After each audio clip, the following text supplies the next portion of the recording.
Do we start a farm part 2?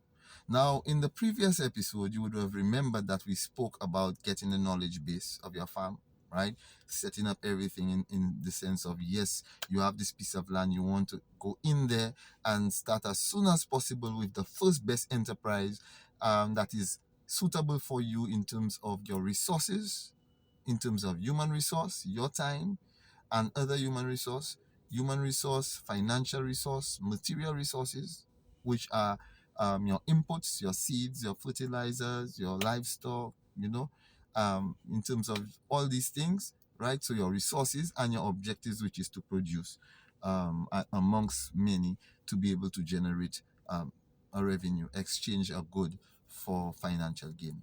And this is the bottom line. But all the other cultural aspects around that we may go into, we'll not go into in detail in this video, but we're just looking at this. Hey, you up to that point. So if you have not checked out the previous video, do so, and you could come back to this video, or you can do either or to build your ideas. But it's good to build it in sequence.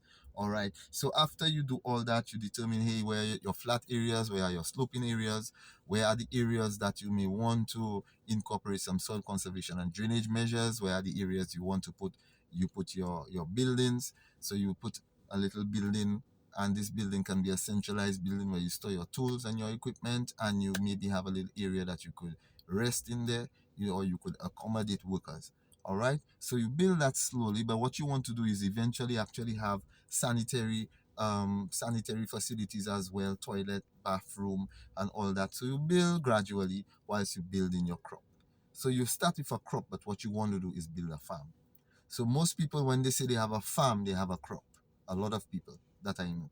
So you start with a crop, but the crop now starts calling for the attention, and to provide that attention, you necessarily have to build the things you need to run a farm to sustain that crop.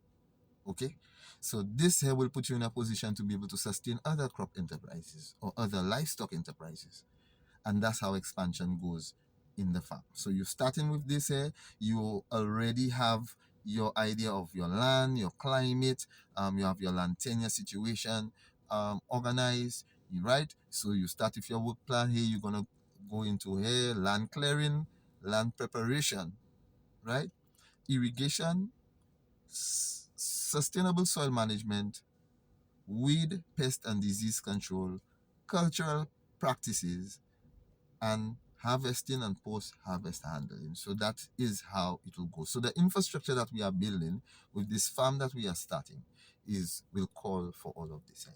All right. So in doing this here, this whole idea that we are discussing today can be budgetized, because every aspect of this can have a cost. A lease can have a cost, the purchase of a land can have a cost, the purchase of agricultural equipment, tools, and all of that can have a cost. But we have to have an idea of what we are producing and what is our objective with our farm when it comes to financially and sustaining our family, sustainable livelihoods, and sustainable agriculture.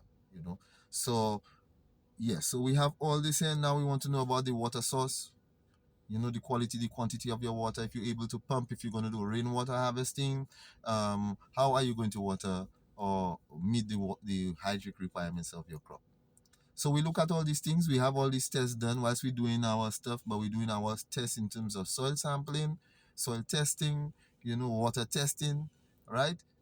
Doing some research on the ideal varieties. We would have done some level of market research, which may not be too complicated, but we do some level of market research to identify what is a lucrative crop that we can begin with. All right, and we start, although we have all these bigger plans of the farm in general, we start with this enterprise and plan with this enterprise and try to make this enterprise as lucrative as possible. At least we know, once we establish this enterprise, we work it into our plan, we know what will be the next enterprise that we will go, whether it will go simultaneously, a little along the lifespan of the first crop. For example, if you're doing sweet potatoes and you start sweet potatoes this week, you're doing the land clearing, the land evaluation, and now for the next week you want to do another crop, or the next 2 weeks you would have had established that crop, Make sure now all you have to do is the maintenance of it, and the maintenance of it would be like irrigation, fertilizer application, weed control, pest control, and cultural practices. Right? So from the time it's in that level where it can be sustained, then now you could establish the next crop, and then you could go sequentially along that path. Right? So even in the 20th century, faith, courage, and a just cause, David will still beat Goliath. Food security with their part.